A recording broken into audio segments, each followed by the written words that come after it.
మెదక్ జిల్లా పాపన్నపేట మండలంలోని యొక్క వనదుర్గ మాత ఏదైతే ఏడుపల్లి వనదుర్గ మాత ఉందో వనదుర్గ మాత దగ్గర ఉన్నటువంటి మన ముఖ్యమంత్రి బ్యాక్గ్రౌండ్లో సుమారుగా సింగూరు డ్యామ్ ఎత్తడం నుండి ఈరోజు 6 నుంచి 10 మీటర్లు ఎత్తడం నుండి ఈ యొక్క ఏడుపల్లి వనదుర్గ మాత కూడా అమ్మవారి పాదాలను తాకుతూ ఈరోజు ఆలయం మొత్తం కూడా మునిగినటువంటి పరిస్థితి మనకు కనబడుతుంది.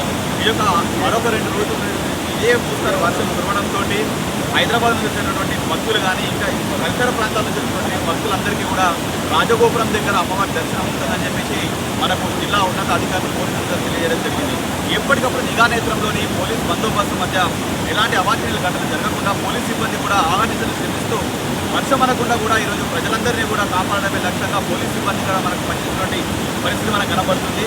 అక్కడ డ్యామ్ వద్ద కానీ అదేవిధంగా ఇక్కడ గుడి వద్ద కానీ మోస్తారు వర్షం కురవడంతో సింగూరు డ్యామ్ ఎత్తడంతో ఈరోజు భారీ వర్షంతో కూడా ఈరోజు అమ్మవారి పాదాలను తాకుతూ గంగమ్మ తల్లి ఈరోజు ప్రవహిస్తూ ఈ యొక్క పరిస్థితి మనకు కనబడుతున్నటువంటి సిచ్యువేషన్ మనకు కనిపిస్తుంది. ఎలాంటి అవాంఛనీయ ఘటనలు ఎదుర్కోకుండా పరిసర పల్లె గ్రామ ప్రజలందరూ కూడా ఏ ఒక్కరు కూడా వేటకు వెళ్లకుండా ఈరోజు పశు కాపులు కానీ మత్స్యకారులు కూడా ఎలాంటి వేటకు వెళ్లకుండా నియమ నిబంధనలు పాటిస్తూ జాగ్రత్తలు తీసుకోవాలని చెప్పేసి జిల్లా ఉన్నత పోలీస్ అధికారులు, రెవెన్యూ అధికారులు, అదేవిధంగా మండల స్థాయి అధికారులు, నాయకులందరూ కూడా ప్రజలను కోరడం జరుగుతుంది. మరొక 2 రోజులు కురుస్తున్నటువంటి మోస్తారు భారీ వర్షాలు ఉండడంతో ప్రతి ఒక్కరు అప్రమత్తంగా ఉండాలని, అవసరమైతే తప్ప బయటకు రావద్దని చెప్పేసి ఉన్నత అధికారులు తెలియజేశారు. కెమెరామెన్ శివకుమార్తో సందీప్ మెదక్.